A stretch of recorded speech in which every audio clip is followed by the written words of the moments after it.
సాతానుగాడు మనకు కల్పించే శోధనల్లో మొట్టమొదటి చాలా బలీయమైన శోధన అని చెప్పుకోదగ్గది ఏదన్నా ఉందంటే మన విశ్వాసాన్ని దెబ్బతీయటమే. వాడు వేసే అగ్ని బాణాలకి విశ్వాసమును డాలు పెట్టమన్నాడు. విశ్వాసమును డాలు దేనికండి? డాలు యుద్ధంలో దేనికి వాడతారు? ప్రత్యర్థి వేసేటువంటి ఈటెలు కానీ కత్తులు కానీ బాణాలు కానీ తగలకుండా డాలు అడ్డం పెట్టమంట. డాలు విశ్వాసం అయితే డాలుకు వ్యతిరేకంగా వచ్చేటువంటి బాణాన్ని ఏమని చెప్పొచ్చు మనం? అవిశ్వాసం లేక అపనమ్మిక లేక అనుమానం. విశ్వాసానికి వ్యతిరేక పదం చెప్పండి. అది అంటే అపవాది వేసే బాణాలు ఏంటి? సందేహ బాణాలు, అనుమానపు బాణాలు, అవిశ్వాస బాణాలు. మరి స్టార్టింగ్లో అన్నీ జరిగినాయి కదా అంటే అప్పుడంటే జరిగినాయి, అప్పుడు ప్రారంభం కదా, ప్రభు చేశాడులే. ఇప్పుడు చేయడు. అప్పుడు వేరు ఇప్పుడు వేరు. అప్పుడంటే చిన్న బిడ్డవు కదా, ఇప్పుడు కొంచెం పరిపూర్ణతలోకి వచ్చావు, అందుకని ఇప్పుడు పట్టించుకోడు. రకరకాలుగా మన విశ్వాసాన్ని దెబ్బ కొడతాడు వాడు. మన విశ్వాసం బలహీనపడటానికి మన తొట్టుపాట్లు కూడా కొంత కారణమవుతాయి. బలహీనమైన మన అడుగులు కూడా కొంత కారణమవుతాయి. స్టార్టింగ్లో భక్తి మొదలుపెట్టినప్పుడు ప్రభు ఎలా చెప్తే నేను అలా ఉన్నాను, ఆయన నీతి నియమాలు నేను జాగ్రత్తగా ఫాలో అవుతున్నాను, నా కోసం ఎంత కార్యమైనా నా యేసయ్య చేస్తాడని గట్టి పట్టుండే. అవునా? నీతిమంతుడు సింహం వలె ధైర్యముగా ఉండును అన్న మాట ప్రకారం ఉండే. కొంతకాలం ప్రయాణం చేసిన తర్వాత చిన్న చిన్న లోపాలు, పొరపాట్లు, బలహీనతలు, ఏవో అడుగుజారిన అనుభవాలు ఉంటాయి కదా. ఆ దోషమో ద్వేషమో ఆ ఫైటింగో ఏదో ఒక తొట్టుపాటు ఉంటుంది కదా. వాటన్నిటినీ మనం మైండ్లో ఫీడ్ చేసుకుంటాం. సైతానుగాడు బుక్లో రాసుకుంటాడు. ఎందుకో తెలుసా? నీ విశ్వాసాన్ని దెబ్బతీయటానికి వాడు వాటిని అడ్డం పెడతాడు. నువ్వు విశ్వాసం అనే దాన్ని ఏర్పరచుకోవడానికి ప్రయత్నించిన ప్రతిసారి అసలు ఎలా చేస్తాడు అనుకుంటున్నావు దేవుడు నీ పట్ల కార్యం? అసలు ఎలా నెరవేరుద్ది అనుకుంటున్నావు నువ్వు అడిగిన విజ్ఞాపన? నువ్వు విశ్వసిస్తే జరిగిద్దా? ఎట్లా విశ్వసిస్తావు నువ్వు? ఆయన తన భక్తులకు చేస్తాడు, నీలాంటి బలహీనులకు కాదు. ఆయన పరిశుద్ధులకు చేస్తాడు, నీలాంటి పాపులకు కాదు. ఎన్ని చేశావు నువ్వు? ఎవడో చెప్పినట్టే గుర్తొస్తుంటే మనకి ప్రార్థన చేస్తుంటే, ప్రభా ఇది చేయి ప్రభా అది చేయి ప్రభా అంటే ఓ పక్క వాడి స్వరం వినపడుతుంటుంది. పెద్ద పరిశుద్ధుడివని నువ్వు ప్రార్థన చేస్తే పెద్ద ఏలియాలాగా ఆయన ఆలకించి వెంటనే కార్యం చేస్తాడు. నీ బొంద, నువ్వు నీ ప్రార్థన, నువ్వు నీ నీతి ఎన్ని చేసావు నువ్వు? నీ తలకాయ నిండా మోహపు చూపులే,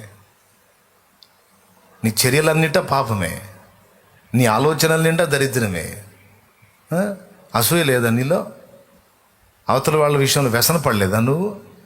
కోపడలేదా? దూషించలేదా? సణుక్కోలేదా? గొణుక్కోలేదా? మోహపు తలంపు లేవా నీకు? తప్పుడు ఆలోచన రాలేదా నీకు? తప్పుడు క్రియలు చేయడానికి ప్రయత్నం చేయలేదా నువ్వు? చూడకూడనే చూడలేదా నువ్వు? పలకూడనే పలకలేదా? చేయకూడనే చేయలేదా? ఇన్ని చేసి నీ ప్రార్థన కూడా దేవుడు వింటాడా? నోర్మై అంటే ఆ తీవ్రత పోయిద్దిక. ఎందుకంటే వాడికి ఈ లిస్ట్ అంతా ఒక పక్క నుంచి ఏకరవ పెడుతుంటాడు. విషయం ఏంటంటే సాతాను గుర్తు చేసేవి ఏవైనా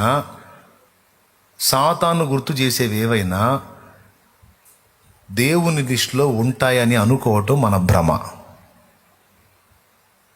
సైతానుగాడు గుర్తు చేసేవి దేవుని లిస్టులో కూడా ఉంటాయి అని అనుకోవటం మన భ్రమ.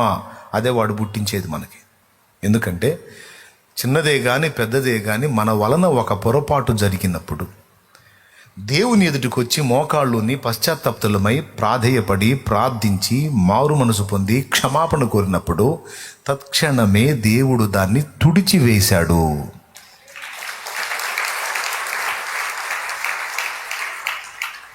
ఇది విశ్వసించాలి. కానీ మనం అధిక నీతి కదా, మనకి నీతి పాళ్ళు ఎక్కువ కదా. పొరపాటు జరిగింది, మారు మనసు పొందావు, పశ్చాత్తాపడ్డావు, నిన్ను నువ్వే అసహించుకున్నావు, దేవుని పాదాలు పట్టుకున్నావు, ఏడ్చావు, క్షమాపణ కోరావు, తుడిచేశాడు. నేనే నా చిత్తానుసారముగా నీ అతిక్రమములను తుడిచివేయిస్తున్నాను, ఇంకా నేనెన్నడూ జ్ఞాపకం చేసుకోను అని చెప్పాడు. అంతేకాదు, మన పాపములను మనం ఒప్పుకొనిన ఎడల, నూతన నిబంధనలో యోహాను రాసిన మొదటి పత్రిక 1వ అధ్యాయము 7, 8, 9 వచనాలు మనం చూడగలిగితే, 8వ వచనం చూడు. మనము పాపము లేని వారమని చెప్పుకుని ఎడల మనలను మనమే మోసపుచ్చుకుందుము, మరియు మనలో సత్యం ఉండదు. మన పాపములను మనము ఒప్పుకుని ఎడల ఆయన నమ్మదగిన వాడును నీతిమంతుడును గనుక ఆయన మన పాపములను క్షమించి సమస్త దుర్నీతి నుండి మనలను పవిత్రులుగా చేయును. పవిత్రపరుస్తాడు. ఎప్పుడు? నువ్వు ఒప్పుకున్న సంవత్సరం నరక, నువ్వు ఒప్పుకున్న 6 నెలలక, నువ్వు ఒప్పుకున్న 5 సంవత్సరాలక? చెప్పండి అందరూ. ఎప్పుడు? నువ్వు మారు మనసు పొందిన 3 ఏళ్లక? ఎప్పుడు? నువ్వు ఎప్పుడు ఒప్పుకున్నావో, ఎప్పుడు కన్నీరు విడిచావో, పశ్చాత్తాపడ్డావో, మారు మనసు పొందావో, ఇంకా అలాగ ప్రవర్తించకూడదని తీర్మానం చేసి నిలబడ్డావో, అప్పుడే తక్షణమే తుడిచేశాడు. దేవుడు తుడిచేసిన దాన్ని మనకు చెప్పడానికి వాడేవాడండి. దేవుడు క్షమించి వదిలేసిన దాన్ని ఎత్తి పట్టడానికి వాడు నీ చెవిలో చెబితే నువ్వు పోయి దేవుడు చెబుతా. వాడే నీ చెవిలో చెబుతాడు, ఫలానా రోజు అది చేస్తే, ఫలానా రోజు ఇలా ప్రవర్తిస్తే, ఫలానా రోజు ఈ పని చేయబోతివే, ఫలానా రోజు ఇలా చేస్తే అని వాడేమో నీకు లిస్టు చెప్పటం. నువ్వేమో అదంతా తలకాయలో పెట్టుకొని, మరి ఇంత దరిద్రం నా దగ్గర ఉంది, ఇంకా నా ప్రార్థన ఏం వింటాడులే, ఇక నా ప్రార్థనకి ఏం పట్టుందిలే, ఇక నా ప్రార్థనకి ఏం జవాబు వచ్చిద్దిలేని నువ్వు దేవుని ముందు డేలా పడిపోయి, వాడు చెప్పిన మాటలన్నిటిని తలకాయలో పెట్టుకొని, నేను ప్రార్థన అయితే చేస్తున్నాను కానీ దేవుడు బహుశా నాకు జవాబు ఇవ్వకపోవచ్చు అని నమ్ముతున్నావు. నీవు విశ్వసించిన ప్రకారమే నీకు అవుతుంది. ఏం నమ్ముతాను? దేవుని ఎదుటికి వెళ్ళి నువ్వు ఒప్పుకున్న తరువాత సైతానుగాడు మళ్ళా దాన్ని జ్ఞాపకాల్లో తెస్తే చెప్పు వాడితో, ఒరే సైతాన్, నోరు మూసుకొని పో, నేను ఆ యేసై ముందు ఒప్పుకున్నా. నువ్వెవడరా నాకు చెప్పడానికి? నా ప్రభువే చెప్పలేదు. నువ్వెవరిరా నాకు చెప్పడానికి? నా వల్ల తొట్టుపాటు జరిగింది, పరిశుద్ధాత్మ నన్ను గద్దించాడు, వెళ్ళి మోకాళ్ళు వేశాను, ఒప్పుకున్నాను, పశ్చాత్తాపడ్డాను, ఏడ్చాను, క్షమాపణ కోరాను, మారు మనసు పొందాను, నా ప్రభు నన్ను క్షమించాడు. ఎందుకంటే ఆయన మాట అన్నాడు, అబద్ధం ఆడ్డు. ఒప్పుకొనిన ఎడల నేను నిన్ను పవిత్రపరుస్తానని మాట్లాడాడు. నువ్వెవడురా నాకు గుర్తు చేయటానికి? దేవుడు మర్చిపోయాడు, దేవుడు కొట్టేశాడు. నువ్వెవరివి? కాబట్టి నా దేవుడు నమ్మదగినవాడు. నా ప్రార్థన ఇప్పటికీ ఎప్పటికీ ఆయన ఆలకించువాడు. హల్లెలూయా. ఇది మనం చెప్పాలా, వాడిని నోరు మూపించాలా. ఎందుకంటే విశ్వాసము అని నీ డాలుకి వ్యతిరేకంగా వాడు అగ్ని బాణాలు వేస్తుంటాడు, సందేహ బాణాలు, అనుమానపు బాణాలు. వాటిని ఆర్పేయాలా. దానికి విశ్వాసం అనే డాలు. అవును, పొరపాటు జరిగిందనే విశ్వాసమే కాదు, దేవుని ముందు అది ఒప్పుకున్నప్పుడు కడిగి వేయబడనన్న విశ్వాసం కూడా నాకుంది. గనుక నా ప్రార్థన వింటాడు. ఈ లాజిక్ మిస్ అవుతారు. ఈ లాజిక్ మిస్ అయ్యి విశ్వాసపు ఆరంభంలోనేమో అన్ని కంట్రోల్గా ఉంటారు. కొద్ది కాలం ప్రయాణం చేసిన తర్వాత జీవిత యాత్రలో కొన్ని భంగపాట్లు ఎదురైనప్పుడు ఇక వాళ్ళ విశ్వాసం చిన్నగా డౌన్ అవుతా వస్తుంది. దానికి కారణం ఇది. స్టార్టింగ్లో నియమనిష్టలు పర్ఫెక్ట్గా ఉంటాం, అందుకని గట్టిగా ఉంటుంది మన పట్టు. ఎవరికైనా బాగలేదంటే, అక్క నేను చేస్తా ప్రార్థన, దేవుడు వింటాడు, ధైర్యంగా ఉండవు, స్వస్థత వచ్చింది నీకు. అవతల వ్యక్తికి కూడా ఫుల్ ఛార్జింగ్ అనమాట. ఎంత గట్టిగా చెప్తుంది, ఎంత గట్టిగా చెప్తున్నాడు, నిజమే కాబోలని. నిజంగానే జరిగినాయి కార్యాలు. కానీ ఇప్పుడు ఎందుకని? మొదటి కారణం చెప్పా, ఏంటిది? అంత స్టార్టింగ్లో ఉన్నంత నీతి నాకు ఎక్కడ ఉంది ఇప్పుడు? దేవుడు అంటాడు, నాయనా అమాయకుడా, నువ్వు అప్పుడెంత పవిత్రుడవో ఇప్పుడు కూడా అంతే పవిత్రుడవు.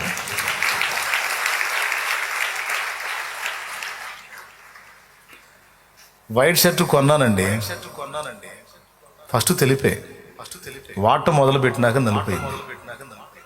నలిపైతే దాన్ని అంతే ఉంచుకున్నాను. ఆ రోజు ఉతుక్కుంటున్నానా? ఒక సంవత్సరం ఉతికాను, నలుపు అయిపోయిద్దా? స్టార్టింగ్లో ఉన్న తెలిపే, సంవత్సరం తర్వాత కూడా తెలిపే. అంతేగాని స్టార్టింగ్లో తెలుపు కొద్ది కాలం తర్వాత నలుపు అయిద్దా? దేవుడు చెప్పేది అదే. ఏ రోజుకు ఆ రోజు, కనీసం వారానికి ఒకసారి బల్ల దగ్గరైనా నిన్ను ఉతికి నేను ఎప్పటికప్పుడు ఆరేస్తున్నాను రా నా కుమారుడా, నా కుమారి, నా పిల్లలారా. ఎప్పటికప్పుడు మిమ్మల్ని ఉతికి ఆరేసే పని నేను మానుకోలా, ఎప్పటికప్పుడు శుభ్రపరుస్తున్నా.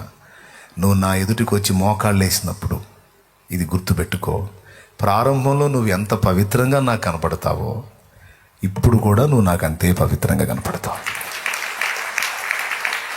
ఎందుకంటే నేను ఉండనియనే నీ మీద మురికిని. మనం ఒంటి మీద బట్టల మీద మట్టి చేసుకొని ఇంటికి పోతే అమ్మ ఏం చేసిద్ది? బాగుంది నాన్న, అట్నే ఉండేది, అది ఒక డిజైన్ లాగా ఉంది అంటదా? డిజైనింగ్ సూపర్ ఉందిరా, అట్లనే ఉన్నాయి అంటదా? ఏంది అవుతారో? పొద్దున్నే స్కూల్కి వెళ్ళేటప్పుడు నీట్గా వీడికి అన్నీ చల్లగా రెడీ చేసి టక్కేసి టై వేసి వీడికి పంపించింది. పోయేటప్పుడేమో ఆఫీసర్ లాగా పోతాడు, ఇంటికి వచ్చేటప్పుడు ఈ టై సగం ఊడి ఇటు ఇటు ఇటు ఉండాల్సింది ఇటు తిరిగి ఉంటుంది. ఈ షర్టు మీద మట్టి డస్ట్ అంతా అయ్యి ఉంటుంది. ఈ టక్ చేస్తాడు కదా, ఒకటేమో లోపల ఉంటుంది, ఒకటేమో అవునా. పోయేటప్పుడేమో నీట్గా పోతాడు, తలాకిలద్దు. వచ్చేటప్పుడు దుమ్ము దుమ్ము వస్తాడు. రాగానే బాగుంది బేట, అట్లనే ఉండరా అంటారా? అమ్మే పట్టుకొని అమ్మకు అందుబాటులోకి వెళ్ళగానే అమ్మ ముందు చేసే పని ఏంటో తెలుసా? ఆ మురికిలోనే వాడిని పెట్టి మా బుజ్జి, మా బజ్జి అని ముద్దులేడుతుందో. ఎలా వెళ్ళావు, ఎలా వచ్చావు పనికి మాలోడా అనుకొని ఆ షర్ట్ ఉడదీస్తూ ఉంటుంది. ఉన్నాయమ్మా, ఎందుకమ్మా విప్పుతున్నావు అంటే, ఎందుకేమిట్రా నీళ్లు పోయాలి అంటది. స్నానం చేయవా అంటది. రోజు చిన్నప్పుడు మీరు నిజంగా స్నానం చేశారా? రోజు యథార్థంగా చెప్పండి, మొరాయించారా, స్నానం చేశారా? అమ్మ ఒక్కసారన్నా తనలేదా నీళ్ళ దగ్గర? ఒక్కసారన్నా తనులు తిన్న 2 చేతులు ఎత్తండి స్నానం దగ్గర. నేను 2 చేతులు ఎత్తుతా. దేవునికి అదేందో అర్థం కాదు, కానీ చేతరు ఉంటుందో. కానీ అమ్మ మాత్రం చూస్తా ఊరుకోలేదు. అమ్మకు అసహ్యం. ఎందుకంటే తన కుమారుడు లేక తన కుమార్తె శుభ్రంగా ఉండాలి, నీట్గా ఉండాలి, ఆరోగ్యంగా ఉండాలనేది అమ్మ కోరికే. నేను గుర్తుపెట్టుకో, ఈ మాట ఎప్పుడు మర్చిపోవద్దు. నువ్వు ఎప్పుడు యేసయ్య దగ్గరికి వెళ్ళినా ఫస్ట్ ఆయన చేసే పని ఏంటంటే నిన్ను ఉతికి ఆరేయటం. ఫస్ట్ చేసే పని ఏంది? ఇప్పుడు ఈ వస్త్రాలు మురికైన ఇదంతా ఖరాబ్ అయిపోయిందని కొడుకు అమ్మ దగ్గరికి వెళ్ళటం మానేస్తాడా? పోవాల్సిందే అమ్మ దగ్గరికి. వెళ్ళినప్పుడు అమ్మ ఏం చేస్తుంది? ఈ గుండీలు తీస్తుంది, నీట్గా తీసి షర్ట్ తీసేసి బకెట్లో నీళ్లు పోసి వేసేస్తుంది. అవునా? వాడి వస్త్రాలన్నీ తీసి పడేస్తుంది. ఓ రకంగా చెప్పాలంటే వాడిని నిష్ట దిగంబరంగా నిలబెట్టుద్ది. దేవునికి స్తోత్రం. నిలబెట్టి అమ్మ ఆ పసిబిడ్డకి నిలువెల్ల స్నానం చేయిస్తుంది. శుభ్రంగా గడిగి మళ్ళా క్రొత్త వస్త్రాలు లేదా నీట్గా శుభ్రం చేసి ఇస్త్రీ కొట్టిన బట్టలు లేకపోతే శుభ్రపరిచిన బట్టలు తీసుకొచ్చి వాటికి తొడిగించి శుభ్రం చేసి తినిపోయిగా అని లోపల పంపిస్తుంది. వాడు తింటాడు, లేకపోతే ఆటకి వెళ్ళి వస్తే అట్లా ఫ్రెండ్స్ని ఒకసారి దర్శించుకొని వస్తాడు. మళ్ళీ నీట్గా ఇంటికి వచ్చి బట్టలు మార్చుకొని స్నానం చేసి మళ్ళీ ఫ్రెష్ వస్త్రాలు కట్టుకొని కాసేపు అట్లా బజార్లో తిరిగి వాడిని వీడిని పలకరించుకొని ఆకలి టయానికి మళ్ళీ ఇంటికి పోయి తిని నిద్రపోతాడు. ఒక తల్లి తన బిడ్డ విషయంలో ఎలా స్టెప్ తీసుకుంటుందో యేసయ్య అంతకంటే ఎక్కువ బాధ్యతగా వ్యవహరిస్తాడు. ఇది మానుయేలు రక్తము ఇంపైన ఊటగున్. ఊట జీవపు ఊట. ఎందుకు ఊటతో పోల్చాడు? ఒక్కసారే ఈ నీళ్ళు ఉన్నాయండి, దాహం వేసింది తాగేశా, ఇక మళ్ళీ లేకపోతే ఎట్టా? బతికినంతకాలం నీళ్లు తాగాల్సిందే నేను. అందుకని యేసు రక్తమును ఊటతో పోల్చాడు. ప్రతిరోజు నీవు వినియోగించి శుద్ధి పొందడానికి ఈరోజు తీసేసుకుంటే మళ్ళీ రేపటికి లేదే అనే డౌట్ లేదు. అది జీవపు ఊట వలె ఆయన రక్తము ఊట వలె నీ కోసం నిరంతరం స్రవిస్తానే ఉంటుంది. ఇంపైన ఊట. ఆ ఊటలో ఎప్పటికప్పుడు ఎప్పుడు మోకాళ్ళు వేసినా, నువ్వు ఆయన దగ్గరికి ఎప్పుడు పోయినా ఫస్ట్ ఆయన చేసే పని అదే. అందుకే రోజు రమ్మంటాడు ఆయన. అనుదిన ఆహారం ఇవ్వమన్నాడా, సంవత్సరానికి ఒకసారి అడగమన్నాడా? ఎందుకు తెలుసా? కనీసం ఆ తిండి అడుక్కోవటానిక నువ్వు వస్తావరా, నిన్ను శుభ్రం చేసి పంపిస్తానని. మాకు కావాల్సిన అనుదిన ఆహారం నేడు మాకు దయచేయమన్నాడా, లేకపోతే ప్రభువా ఒక 6 నెలలకి, ఒక సంవత్సరానికి, 10 సంవత్సరాలకి నేడు మాకు దయచేయమన్నాడా? అనుదిన కనీసం ఫుడ్ కోసం వచ్చినప్పుడైనా. వీడు కూడా అంతే. అమ్మ ఆకలి అవుతుంది అనుకుంటూ వస్తాడు. ఆకలి అవుతుందా, తిందు కానీ ముందు స్నానం చేయండి. రోజు పోసుకుంటున్నా కానీ నీళ్ళు. ఒరే దరిద్రుడా, నిద్రట పట్టుద్దురా, నర్మయ్య ముందు స్నానం చేయండి. ఆకలి అవుతుంది, అన్నం పెట్టమ్మా అంట. స్నానం చేస్తే కానీ బెటర్. ఇటు తిండి కోసం వచ్చినప్పుడల్లా ముందు అమ్మేం చేస్తాడు పట్టుకొని వాని వస్త్రాలు శుభ్రపరుస్తుంది, వాని దేహాన్ని కడుగుతుంది, వాడిని నీట్గా రెడీ చేసి ఫుడ్ పెట్టి ఇక నిద్ర బాగుంటుంది. ఎంత మంచి యేసయ్య. ఒక్క పూటతో వదిలేస్తాడా మనల్ని? ఒక్క రోజుతో వదిలేస్తాడా? నిరంతరం నిన్ను శుద్ధి చేయడానికి ఎప్పుడు సన్నద్ధుడై ఉంటాడు. దేవునికి మహిమ. మొన్న స్కూల్కి వెళ్ళావు, బట్టలు మురికి చేసుకొని వచ్చావు, మొన్న ఉతికి శుభ్రం చేసింది, మళ్ళీ ఈ రోజుకి ఉన్నాయా? ఆ మురికి ఉందా? అప్పటి మురికి ఉందా? మరి వాడేవాడాయా నీకు చెప్పడానికి?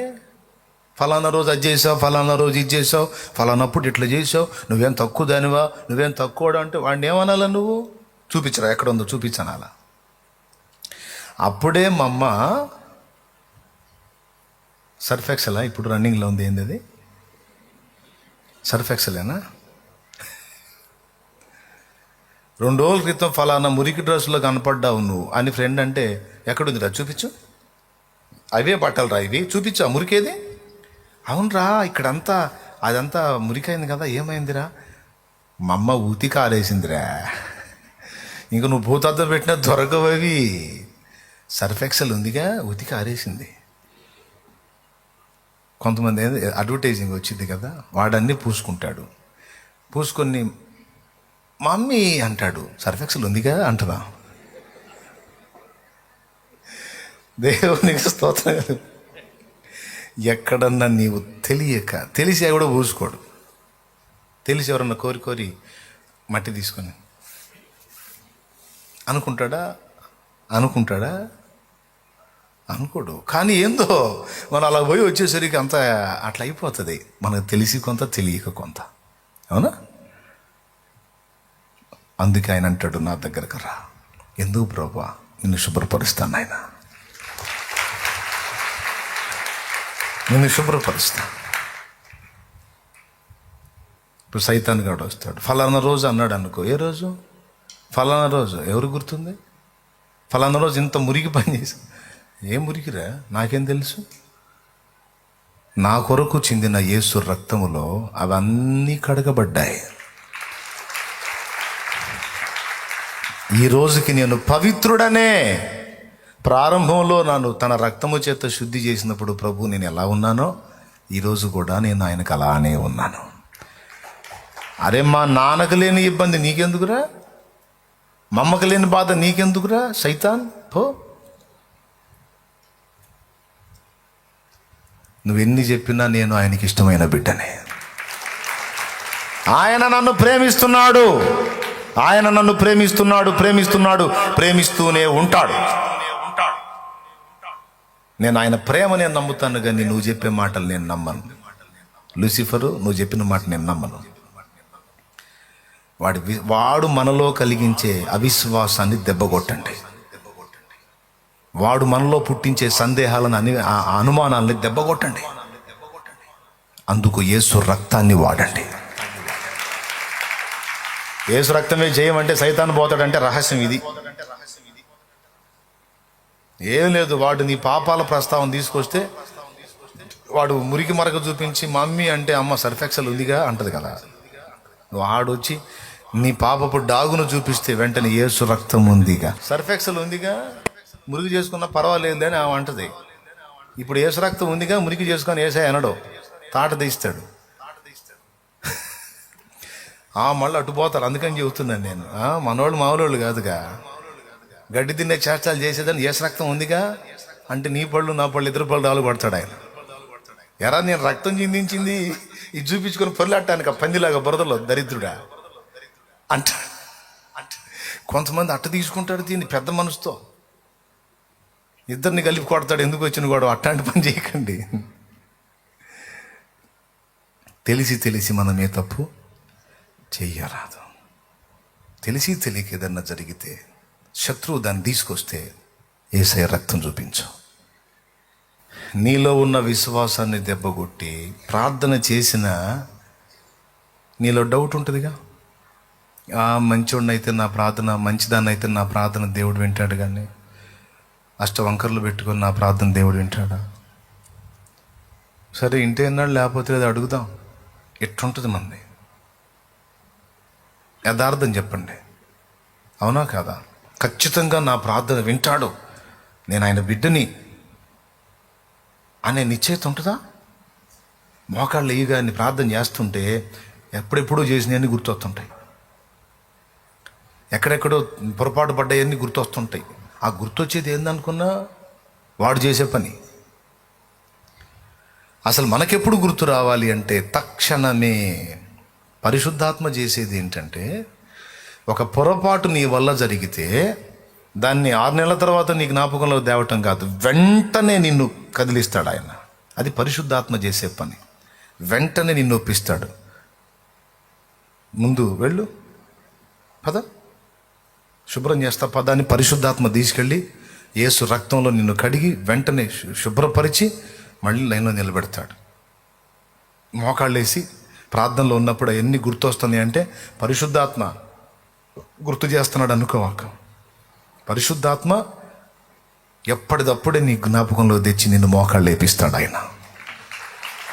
నువ్వు మురికిగా అలానే ఉంటే ఊరుకోడైనా. ఆయన చేసేది పాపమును గూర్చి, నీతిని గూర్చి, లోకాన్ని ఒప్పించడమే కాదు, నిన్ను కూడా ఒప్పిస్తాడు ఆయన. ఉదయం నీ వల్ల తొట్టుపాటు జరిగిందంటే సాయంత్రం దాకా నీ మనశ్శాంతి ఉండదు. వెళ్ళి మోకాళ్ళు వేసి పట్టుకొని ఆయన కాళ్ళు పట్టుకొని ఏడవలసిందే నువ్వు. నా వల్ల కావట్లేదు ప్రభువా, ఏం జరిగిందో నాకు తెలియట్లేదు, పొరపాటు పడ్డాను తండ్రి, తేడా పడ్డానయ్యా, నాకు మనశ్శాంతి లేదయ్యా, నన్ను క్షమించయ్యా అని నువ్వు ఆయన కాళ్ళు పట్టుకొని ఏడవకపోతే నీకు మనశ్శాంతి ఉండదో. మరి నాకుందా అనుభవం, మీకుందా? ఉంటే చేతులు ఎత్తండి. నాకు కూడా ఉందన్న. ఏదన్నా ఒక పొరపాటు నా వల్ల జరిగితే వెంటనే నేను దేవునితో వెళ్ళి పశ్చాత్తాపడి క్షమాపణ అడిగి సమాధాన పడకపోతే నాకు నెమ్మది ఉండదన్నా అన్నోళ్ళు చేతులు ఎత్తండి.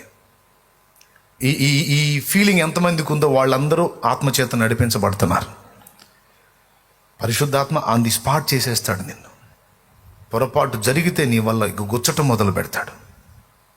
పో, వెళ్ళు, మోకాళ్ళే పో. ఈ పాపం నిన్ను తండ్రికి దూరం చేస్తుంది, ప్రభువుకు దూరం చేస్తుంది. వెళ్ళు వెళ్ళు వెళ్ళు వెళ్ళు. ఆయన పాదాలు పట్టుకో, క్షమాపణ అడుగు, సరి చేసుకో, ఇంకా చేయనను, మారు మనసు పొందు, దిద్దుకో, ఏడో.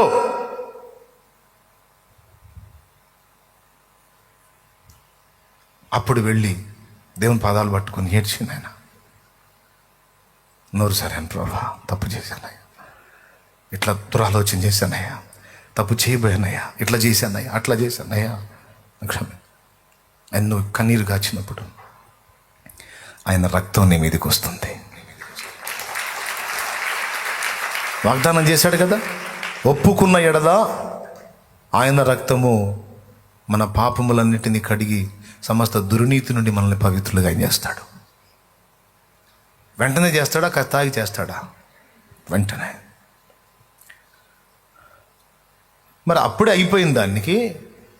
మళ్ళీ ఎప్పుడో 6 నెలల తర్వాత మోకాళ్ళు వేస్తే అవి గుర్తు రావటం ఏంది? దేవుడు క్షమించిన దోషములు నీకు మళ్ళా గుర్తు చేస్తున్నవాడు సైతాను. అది దాన్ని గుర్తుబట్టి వాడిని గద్దించాలి. తండ్రి, ఇంకా ఏమైనా నాలో దోషాలు ఉంటే అవి కూడా నీ ముందు ఒప్పుకుంటున్నాను, నన్ను నిలువెల్ల కడిగి శుద్ధి చేయి. ఎందుకైనా మంచిది ప్రభువా, ఇదిగో నేను శుద్ధీకరణ పొందాను ప్రభువా. ప్రారంభంలో నేను ఎలా ఉన్నాను, ఇప్పుడు నీ ముందు అలానే ఉన్నాను. ఇక నా ప్రార్థన విను నాయనా అని ధైర్యంగా నువ్వు ప్రార్థన చేసి విశ్వసించి జవాబులు పొందొచ్చు. నీవు విశ్వసించిన దాని ప్రకారం నీకు అవునుగాక అన్నాడు. ఇక దీన్ని ప్రతిదానికి అన్వయించండి. ఒక బలహీనత ఉంది నీకు, దాన్ని జయించలేకపోతున్నావు. సాతాను అంటాడు, నువ్వు మనిషివి, ఎప్పటికీ నువ్వు దాన్ని జయించడం సాధ్యం కాదు, ఎప్పటికీ నువ్వు ఇక దాంతో కొనసాగాల్సిందే, రాజీ పడమంటాడు.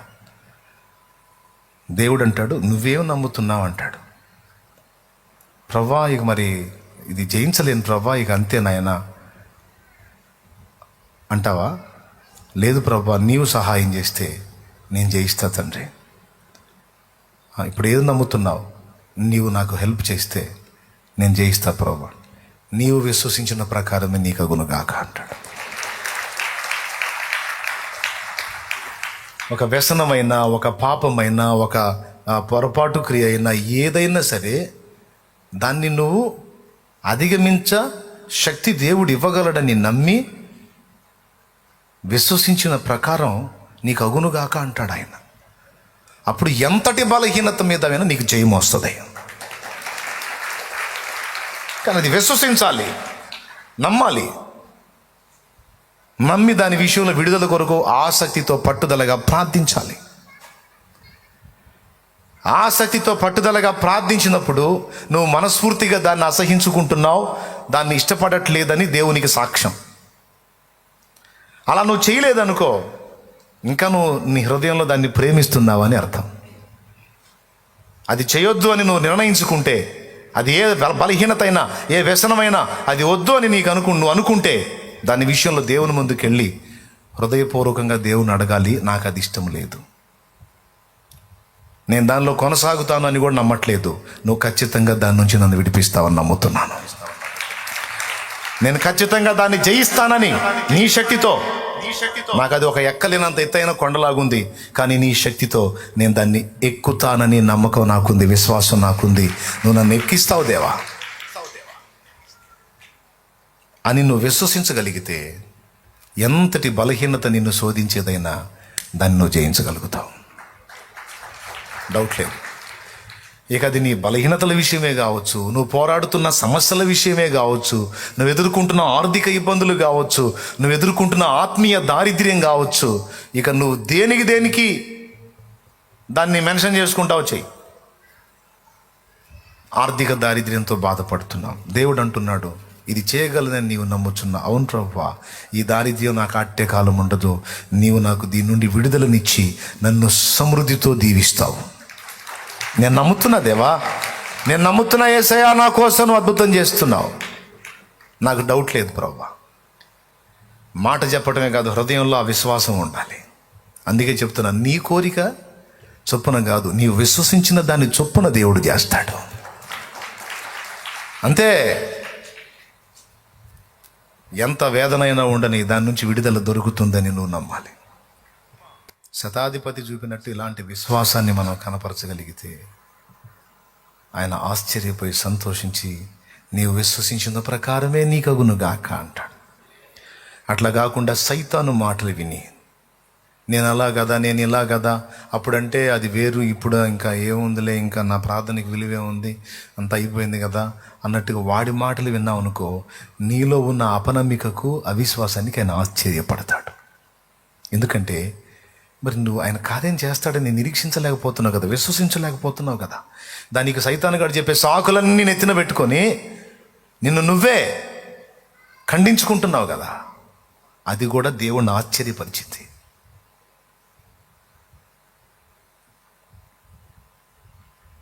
ఎంత పిచ్చోళ్ళరా మీరు! అరే నేను చేయలేనా? లేదు ప్రభా నువ్వు చేస్తావు, కానీ నేను ఆ క్యారెక్టర్లో లేనుగా ప్రభా, నేను బోల్డని పాపాలు చేశానుగా ప్రభా. ఎక్కడ చేసావురా నువ్వు పాపం? ఎక్కడ చేసేది ఏంటి ప్రభా? రోజు ఎక్కడో చోట నేను తప్పు చేస్తాను. అరే నువ్వు నా దగ్గరకు వచ్చినప్పుడల్లా నిన్ను శుభ్రం చేస్తున్నాను, నిన్ను ఎప్పటికప్పుడు పవిత్రంగా కాపాడుకుంటున్నాను, ఎప్పటికప్పుడు నిన్ను పవిత్రపరుచుకుంటున్నాను, నువ్వు ఎందుకు అలా అనుకుంటున్నావు? లేదు ప్రభా, లేదు లేదు లేదు, నువ్వేదో అంటున్నావు కానీ నేను అలా అంత మంచివాడిని కాదు ప్రభా. సరే నీ విశ్వసించిన ప్రకారమే నీకు అవుతుంది అని నీ అనుమానానికి, సందేహానికి, అపనమ్మికకి, అల్ప విశ్వాసానికి ఆయన ఆశ్చర్యపడతాడు. మరి నువ్వు ఎలా ఆశ్చర్యపరచాలనుకుంటున్నావు ప్రభుని? నీ ఇష్టం. శతాధిపతి అయితే విశ్వాసమును కనపరిచి ప్రభుని ఆశ్చర్యపరిచాడు.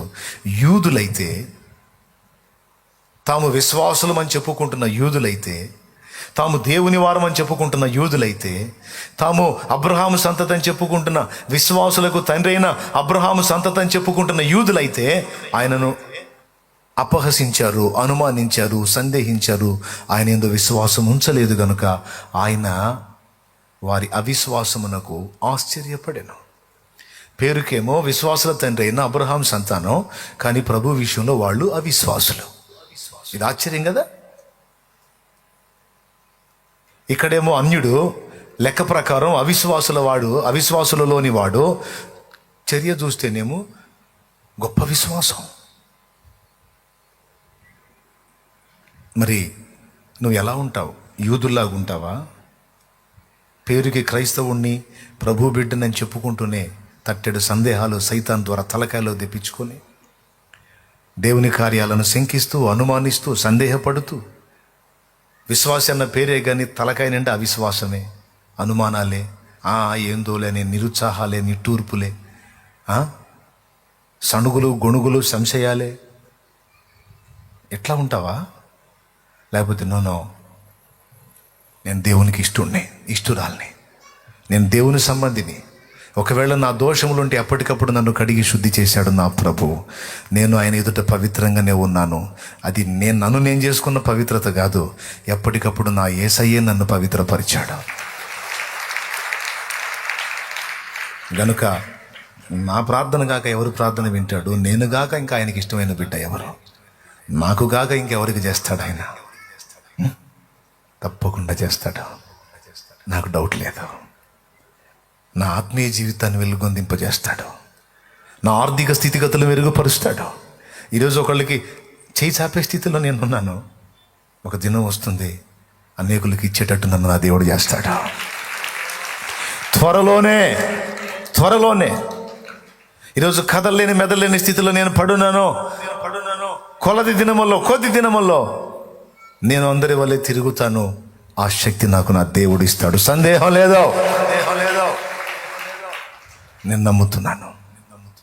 ఈరోజు ఈ వ్యసనాలు, ఈ బలహీనతలో నేనున్నాను. నేను దేవుని పాదాలు పట్టుకున్నాను. నేను నమ్ముతున్నా వీటన్నిటి నుంచి విడుదల పొంది నేను కూడా అందరి పరిశుద్ధులాగానే దేవుని సన్నిధిలో కనబడతాను. ఇక ఏదేది నువ్వు దేవుని ముందు చెప్పాలనుకుంటున్నావో, ఏదేది విశ్వాస విషయంలో నువ్వు వ్యక్తపరచాలనుకుంటున్నావు, మొత్తం చెప్పు. మన తండ్రి అయిన దేవుని ప్రేమ, ఆయన ప్రియకుమారుడు లోకరక్షకుడైన యేసయ్య శాశ్వత నిత్య కృప, పరిశుద్ధాత్మతోడి మనోహర దివ్య సహవాసం, సమాధానం సమకూడిన మనకు సకల పరిశుద్ధులకు సార్వత్రిక సంఘమంతటికి సదాతోడే మనందరం నిత్యత్వంలో చేరు పర్యంతము విశ్వాసమందు మనల్ని బలపరిచి వృద్ధి పొందించి నడిపించుగాక. ఆమేన్. తోడై ఉండునుగాక. ఆమేన్. ప్రవేశ రక్తమునకు చేయి, ప్రవేశ రక్తమునకు చేయి, ప్రవేశ నామమునకు సంపూర్ణ విజయం కలుగునుగాక. ఆమేన్. హల్లెలూయా, హల్లెలూయా, హల్లెలూయా, హల్లెలూయా, హల్లెలూయా, హల్లెలూయా. ప్రభు స్తోత్రాలు. మీ అందరికీ హృదయపూర్వక వందనాలు. రోగాలతో ఇబ్బంది పడుతున్నటువంటి వాళ్ళు, ప్రత్యేకంగా బలహీనతలతో ఉన్నటువంటి వాళ్ళు, మరి ఎక్కడ వాళ్ళు అక్కడ ఉన్నాయి, పర్వాలేదు, ఉన్నాయి ఇక్కడే ఉన్నాయి.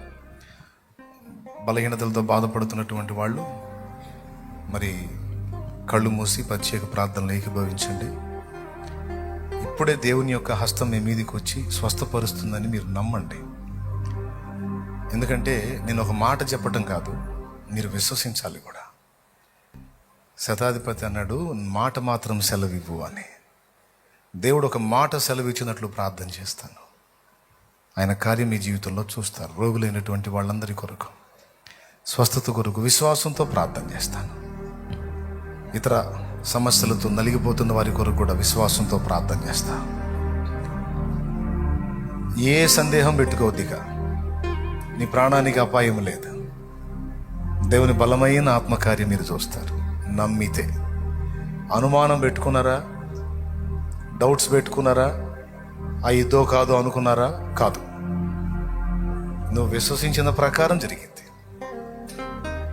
మనం ఏమి కోరుతున్నామో కాదు, ఏమి నమ్ముతున్నామో జరిగింది. చెప్పండి, అందరూ చెప్పండి.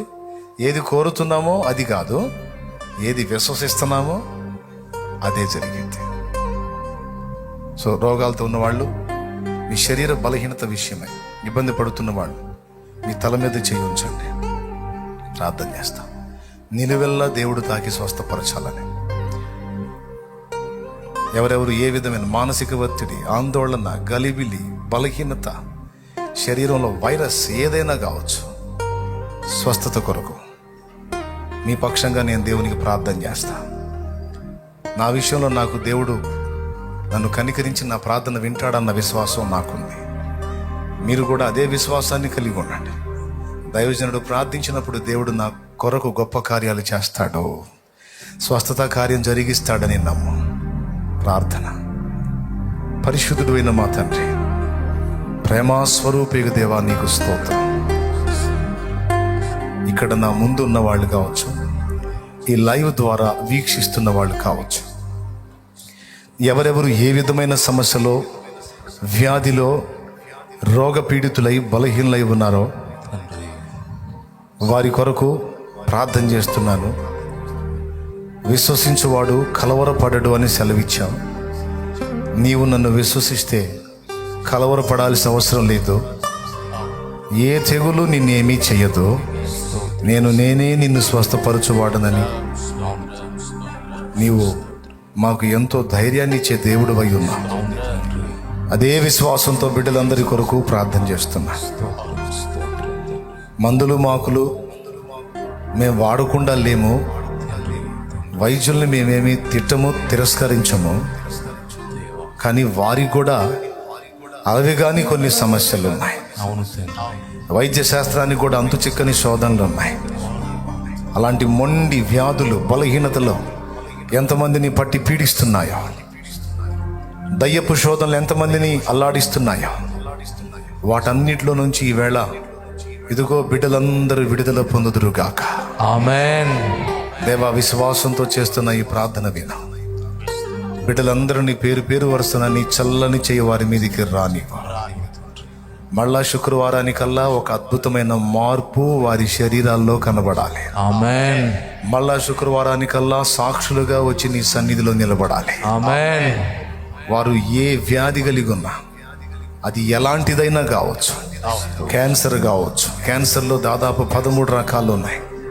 అన్ని రకాల్లో ఏ టైప్ అయినా కావచ్చు, HIV వైరస్ కావచ్చు, కరోనా వైరస్ కావచ్చు, బ్లాక్ ఫంగస్ కావచ్చు, నా ప్రభువా నిమ్ము బలహీనత కావచ్చు, ఊపిరితిత్తుల జబ్బు కావచ్చు, నా ప్రభువా హెపటైటిస్ A, Bలు కావచ్చు, ఫిట్స్ బలహీనత కావచ్చు, ఎసిడిటీ బలహీనత కావచ్చు, షుగరు కావచ్చు, BP కావచ్చు, పెరాలసిస్ పక్షవాతం కావచ్చు, మెదడు జబ్బులు కావచ్చు, కాళ్ళు చేతుల్లో సమస్యలు కావచ్చు, కన్ను, ముక్కు, చెవి, నోరు, నాలుక, పళ్ళు సమస్తములో ఉన్న లోపాలు కావచ్చు, గర్భసంచి క్యాన్సర్ కావచ్చు, గర్భసంచి దగ్గర గడ్డలు కావచ్చు. నా ప్రభువా, చెప్పసఖ్యము కానీ బాధలు బిడ్డలు అనుభవిస్తూ ఉండొచ్చు, చెప్పుకోలేని రోగముల చేత శోధించబడుతూ ఉండొచ్చు. ఈరోజు నజరేయుడగు యేసు నామములో వారందరి మీదికి పరిశుద్ధాత్మ దేవా నీ స్వస్థత శక్తిని యేసు నామములో విడుదల చేస్తున్నాను. ఆమేన్. నీ బిడ్డలు బాగుపడుదురుగాక, ఆమేన్, స్వస్థత పొందుదురుగాక, ఆమేన్, కోలుకొందురుగాక. ఆమేన్, అధికారము కలిగిన నజరేయుడగు యేసుక్రీస్తు నామములో ఇది జరుగునుగాక. ఆమేన్, సంపూర్ణ విడుదల, సంపూర్ణ స్వస్థత, మంచి ఆరోగ్యం యేసు నామములో బిడ్డలు పొందుదురుగాక. ఆమేన్, మరో వారమున వారు సాక్షులై నిలుచుదురుగాక. ఆమేన్, సాక్ష్యములు నేను విశ్వాసమును బట్టి విందునుగాక. ఆమేన్, గర్భఫలము లేక ఇబ్బంది పడుతున్నవాడు, ఆత్మీయంగా నాయన పరిచర్య మొదలుపెట్టి సంఘమును ఏర్పాటు చేయాలని పోరాడి ఆత్మీయ సంతతి లేక భౌతికమైన గొడ్రాలితనంతో, ఆత్మ సంబంధమైన గొడ్రాలితనంతో బాధపడుతున్న వారికి 2 విధములైన సంతానం నజరేయుడు యేసు నామమున కలుగునుగాక. ఆమేన్, కనికరించు. ఆర్థిక ఇబ్బందులతో, అప్పుల బాధలతో ఇబ్బందులు ఎదుర్కొంటూ చెప్పశక్యము కాని వేదనను అనుభవిస్తూ పూట గడవటం కూడా కష్టంగా అయిపోయిన బిడ్డలకు యేసు నామమున సమృద్ధి కలుగునుగాక. ఆమేన్, అనేకులకు ఇచ్చినట్లుగా వారి చేతులు దీవించబడునుగాక. ఆమేన్, ఆర్థిక పరమైన సమృద్ధి బిడ్డలందరికీ యేసు నామమున నీ చిత్త ప్రకారము దయచేయుదువుగాక. ఆమేన్, పసిబిడ్డల మొదలు వృద్ధుల వరకు నీ కృప, క్షేమ, సమాధానం నీవు అనుగ్రహించుదువుగాక. ఆమేన్, నిష్కారణంగా వారి మీద మోపబడిన నిందలు తొలగింపబడునుగాక. ఆమేన్, ప్రతి ఒక్క బిడ్డ పరిశుద్ధాత్మ సంబంధి అయి, పరిశుద్ధత కలిగి, పరిశుద్ధులై, పరిశుద్ధురాండ్రై, నీకు సమీపస్తులై నీలో వర్ధిల్లుదురుగాక. ఆమేన్, వారు ఎదుర్కొంటున్న సమస్యలు ఎట్టివైనా, కోర్టు సంబంధమైనవి, కేసులు సంబంధమైనవి, భార్యాభర్తల మధ్య గొడవలు, ఎడబాట్లు, కుటుంబాల్లోనైనా లేమి, ప్రతికూల పరిస్థితులు, ఆర్థికంగా దిగజారిన స్థితి, రక్షణ పొంది వెనక్కి జారిన పరిస్థితి మొదలైన స్థితులన్నిటి నుంచి ప్రజలు, నీ బిడ్డలు యేసు నామమున విడిపించబడుదురుగాక. ఆమేన్, దయ్యపు దురాత్మ, అంధకార శక్తుల శోధన వారి మీద నుండి తొలగిపోవునుగాక. ఆమేన్, బిడ్డలందరినీ పేరు పేరు వరుసన సంధించు. విశ్వాసంతో వారు తెచ్చిన నూనె దాన్ని వినియోగించి ప్రార్థించి యేసు నామము ద్వారా దాన్ని వ్రాసి ప్రార్థించుట ద్వారా ఎట్టి వ్యాధి గలవారైన స్వస్థత పొందుదురుగాక. ఆమేన్, కనికరించు. తిరిగి వెళ్ళనై ఉండగా మార్గములో తోడై ఉండు. రేపు జరిగే ఆల్ నైట్ ప్రేయర్లో మమ్మల్ని అందరినీ సమకూర్చు. ఎల్లుండి జరిగే 2 ఆదివారపు ఆరాధన కూటములలో నా ప్రభా నీ అద్భుత సన్నిధి నుంచి ఆశీర్వాదకరంగా అవి కూడా జరిగించండి. స్తుతి, మహిమ, ఘనత, ప్రభావం నీకే చెల్లిస్తూ, కృతజ్ఞత వందనాలు చెల్లిస్తూ ఈ మనవులన్నీ కూడా యేసుక్రీస్తు నామమున అడిగి జవాబు పొందామని నమ్ముచున్నాం తండ్రి. ఆమేన్, ఆమేన్. ఆమేన్, ప్రవేశ రక్తమునకు జయం, ప్రవేశ రక్తమునకు జయం, ప్రవేశ నామమునకు సంపూర్ణ విజయం కలుగునుగాక. ఆమేన్, ఆమేన్. ప్రభు కృప మనందరికీ తోడై ఉండునుగాక. ఆమేన్. ఇక ఏం డౌట్ పెట్టుకోవద్దు. జవాబు వచ్చిద్దో రాదో అని అనుమానపడితే జవాబు రాదు. ఖచ్చితంగా దేవుడు నాకు సమాధానం ఇచ్చాడని నమ్మాలి. భారం కలిగి ప్రార్థన చేశాను, అదే విశ్వాసం మీరు కలిగి ఉండండి. ఒక పర్యాయం మీ అందరి కొరకు విశ్వాసంతో ప్రార్థన చేశాను, మళ్ళీ డౌట్ పెట్టుకొని విడిగా వచ్చి ప్రార్థన చేయించుకోవడానికి ట్రై చేయకండి. ఇక్కడ విన్నాడు కదా ప్రార్థన, విశ్వాసం ఉందా? ఎంతమందికి ఉంది? ఉందా? మళ్ళా స్పెషల్గా నెత్తి మీద చేయి పెట్టాలా? అవసరం లేదుగా. మాట మాత్రం సెలవిస్తే కార్యం జరుగుతుందని కదా ఆయన అన్నాడు. ఆయన మాట కొరకు ప్రార్థించాను, జవాబు వచ్చింది. నమ్మి సంతోషంగా దేవుని మహిమపరచు. కృప మనందరికీ తోడై ఉండును గాక.